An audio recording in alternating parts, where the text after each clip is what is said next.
Begini ya, saya tak cerita karena saya baca kitab tuh banyak sekali. Ini bukan dalam konteks sombong atau takabur, boten. Saya cerita baca kitab banyak itu supaya sampean tahu bahwa pikiran saya ini mamlu dipenuhi dengan pikiran-pikiran ulama dulu karena saya sering baca. Jadi tidak pikiran saya sendiri. Khusyuk itu maknanya takut. Ya takut itu ya maknanya takut. Takut itu ya kelas-kelasan. Misalnya saya dipanggil bapak saya, "Bahak sini." Sekedar datang ke tempat itu meskipun nggak niat nurut, saya ulang lagi, sekedar datang ke tempat beliau manggil saya meskipun nggak niat nurut, itu sudah satu poin tertentu. Karena dipanggil terus menghadap itu sudah bagus. Meskipun di hati saya nanti saya bilang nggak mau, saya mau main. Tapi itu sudah poin tersendiri. Karena bandingannya akbala dalam bahasa Arab itu adbaro. Adbaro itu dari kata dubur. Dubur itu membelakangi. Daripada misalnya dipanggil Bahak sini, malah lari menjauh, membelakangi. Kalau dalam bahasa Arab adbaro, adbaro itu menjadikan duburnya di belakangnya. Makanya bandingannya akbala itu menghadap dengan muka. Kalau adbaro orang di belakangi pakai duburnya. Makanya dalam bahasa Arab disebut adbaro. Nah, sehingga terburuk dari seorang hamba itu adbaro, dipanggil ndak moro, dipanggil ndak menuju yang dipanggil, malah menjauh. Nah menjauh ini dalam bahasa Arab itu kadang dibahasakan tawalla. Tawalla itu mengu itu menghindari, atau adbaro, membelakang. Jadi kalau Anda sholat kok masih sering salah, dan saya yakin semua orang juga gitu, kalau nggak nabi, nggak wali itu ada ya kesalahan-kesalahan yang tidak fatal-fatal banget, karena ada kebaikan yang Anda lakukan, yaitu ketika Anda dipanggil, Anda istijabah, Anda mengiyakan dengan menghadap. Ya itu sudah bagus. Nah setelah menghadap ternyata disuruh apa itu tidak nurut. Disuruh apa nggak nurut itu satu kesalahan yang tidak mengganggu poin pertama tadi, Anda menghadap. Sehingga banyak cerita di hadis-hadis, ada sahabat yang zaman itu tidak soleh-soleh banget.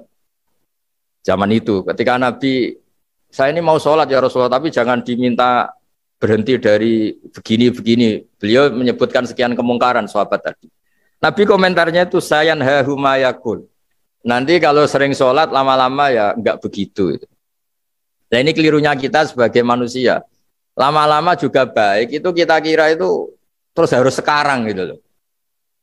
Nah itu keliru. Harus sekarang itu keliru. Bisa saja kita ini setiap sholat pasti sudah ditulis Allah nanti itu mati baik. Lala nanti habis asar sebelum kita maksiat sudah mati. Habis sisa sebelum kita maksiat lagi sudah mati. Jadi barokahnya sholat itu ada waktu yang potensi ya, potensi sholat itu akhir kenangan kita, sholat itu identitas kita, sholat itu status kita. Nah, karena kita sholat itu pakai niat, niat itu komitmen. Sementara kalau Anda maksiat itu tidak pakai niat, karena zallah. Zallah itu ya ada niat maksiat, tahu-tahu mungkin di bis ketemu orang cantik, terus agak jelalatan. Tapi kan tidak niat, tapi kalau sampai sholat kan datang ke masjid, bayangkan diimami ini, nanti kamu takbir, nanti kamu baca ini, baca ini. Jadi benar-benar komitmen, itu status kita. Kata Said Zabidi disebut mautinuhu wa haqiqatuh. Baiknya umat Islam itu kalau taat itu mautinu, itu alamat resminya, itu statusnya, kata Said Zabidi. Tapi kalau dia maksiat itu zallah, zallah itu kepleset. Jadi tidak pernah jadi status kita. Semoga semua maksiat kita ini tidak status, tapi zallah. Tapi ketika taat itu status, hakikat kita. Maka fal'ubudiyah ya haqiqatuh wa mautinuhu wa dhatuh. Ini kata Said Abdul Az-Zabidi pengarang Itham. Orang Islam itu orang yang ketika ibadah itu identitasnya.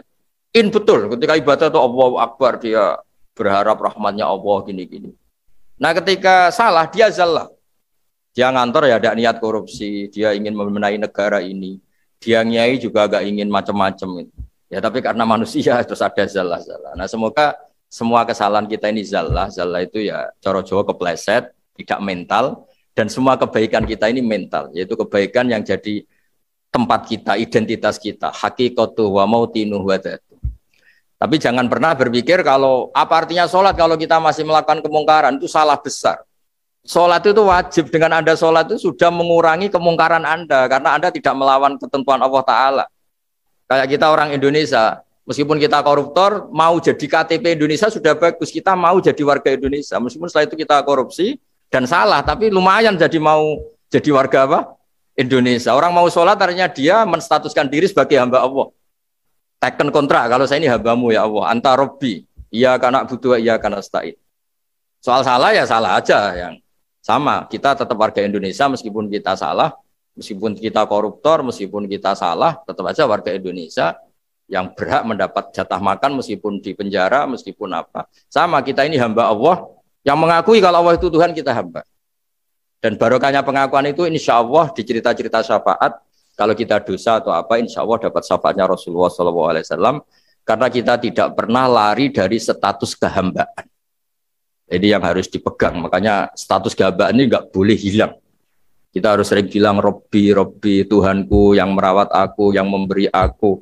Dengan demikian kita menjaga status kehambaan kita. Dan status hamba ini yang menjadikan orang layak masuk surga, yaitu fadkhuli fi ibadi, kamu harus resmi menjadi hambaku, baru ada perintah wadkhuli jannati. Kalau menjadi hamba aja nggak mau, kita punya keangkuhan, punya keinginan yang mulu-mulu, sehingga seakan-akan kita ini Tuhan, itu tidak menghamba.